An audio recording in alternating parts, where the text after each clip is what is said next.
What's the most awkward question a fan has asked me? Oh gosh. Yeah, you know, you guys probably know that I'm not about the yaoi stuff at all. Sorry. No. I respect that you. Thank you. I respect that you guys that like it can like it. You're welcome to like it, but you have to. Conversely, you have to respect that I don't, right? I mean, we just have to respect each other. You're free to like it, and I'm free not to. Especially with characters that, that I voice, that I don't see any evidence that, Ed and Roy. No. Oh, and even worse, Ed and Al, oh my God. Do you see that reaction? That's what I'm talking about.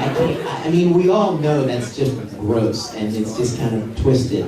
And poor Hiromu Arakawa would probably die. So yaoi stuff, I'm like, oh, no thank you. And you know what's funny is I know that there are people that really like it, and they get kind of militant about it. But it's funny, they ask me certain questions, but they don't really want to hear my answer. You know what I mean? They want my answer to be what they like. But I'm sorry, you take that chance when you ask somebody, what's your favorite show? Hoping they're going to say, or whatever, it's something you worked on, right? And they go, Inuyasha! And I go, just stupid freak. Dog. But, you take that chance when you ask people questions.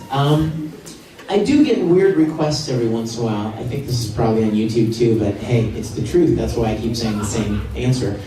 Somebody asked me one time if they could lick my hand. And I was like, well, do you want me to put ketchup on it first or what? I mean, shall we make it tasty? Put some sugar on it? No, that was kind of weird. Yeah. Yes? My favorite line from Full Metal Alchemist. That's like me asking you, what was your favorite breath? I mean, there's so many good ones.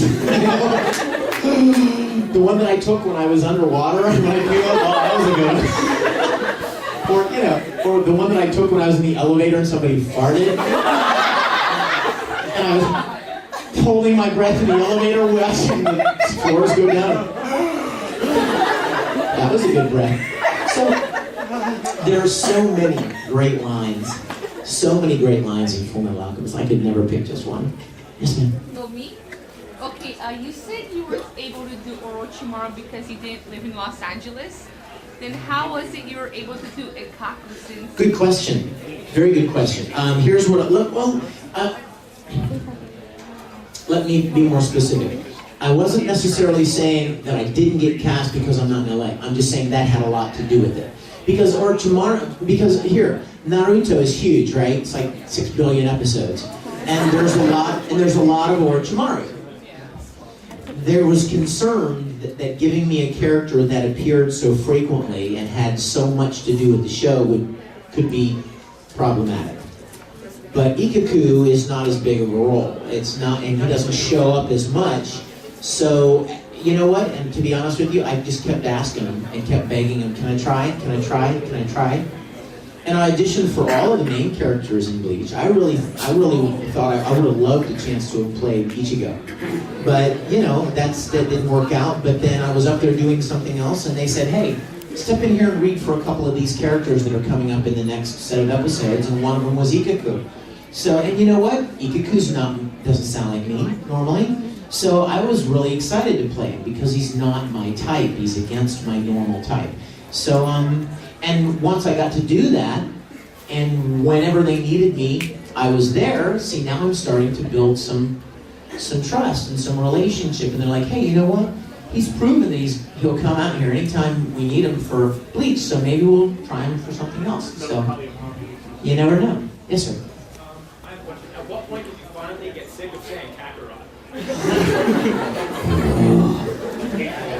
A long time ago. Oh my gosh. Yeah. Broly is an interesting character because when they first asked me to play him, I thought, sweet, I get to be in Dragon Ball Z. This is awesome. And then they'll finish the first movie 8. I'm like, oh my gosh. I hope I never have to do it again. And of course, the bozo comes back in movie 10. And they blow him to smithereens, and I'm like, thank God. He's dead. No, he's not. Movie 11, he comes back. I was like, WTF? What the world, you know? What's going on? And then I finally finish him, and I'm like, I went up to the producer, I'm like, tell me he doesn't come back. I'm like, no, he's out. He's finally gone, he's dead. Then come the video games. And there just doesn't occur to me any end in video games. But all he ever says anymore is Kakarot, you know?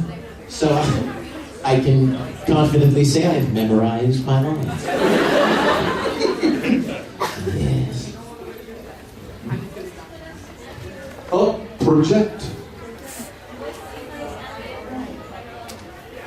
The funnest singing? The funnest anime? You mean that I've ever done? There are so many. You know what? If I were somebody that had only done 3 or 4 shows, that would probably be an easy question to answer. But you know, how can you answer? I will tell you this: I have had so much fun on air. I love that show. I have that shirt at home, dude. I love that shirt. The Stegosaurus. I love it. I bought Monica one. I bought Kyle, the director, one. Air is a beautiful show. But then I'm having a blast on Wallfire. And yeah, just because it's crazy, it's just wacky. And the crazier you can be. And Tokyo Majin, I just finished Tokyo Majin. That's a really interesting show. Creepy. In fact, you know what? You know what I'm excited about Tokyo Majin? I get to kind of use my Orochimaru voice, which I didn't get to use for Naruto. He has all these facial markings on him, though. Kendo. Kazuna? Yes. That's it. Yeah. Yes. Project. What? Well, my Orochimaru is very much like what Steve's doing. It's a high sort of serpent-like voice. I suppose you'd like to possess my earth scrub as well. Go ahead and take it from me. I dare you. But Tendo is kind of that character too. So it was fun to get to use the voice that I didn't get to use. Yes. You were invisible for about 2 years. What did you end up You guys asked the coolest question. If I were invisible for 2 years, what would I end up doing? If I were invisible for 2 years, what would I end up doing? Exactly. Wow. What would you end up doing? Exactly. See, not so easy, is it? What would I end up doing if I were invisible? You could avoid people you didn't want to see. I'd probably stop working out. If I stopped working out and eat cookies all day, because it wouldn't matter. But at the end of that no one 2 could years. see what a behemoth sperm whale I Then could what would you become. do at the end of that 2 years? Kill myself. And then at the end of the 2 years, when I suddenly appeared again, and people started calling me Jabba, I'd be like, oh, Gucci. Oh. Hey, sir.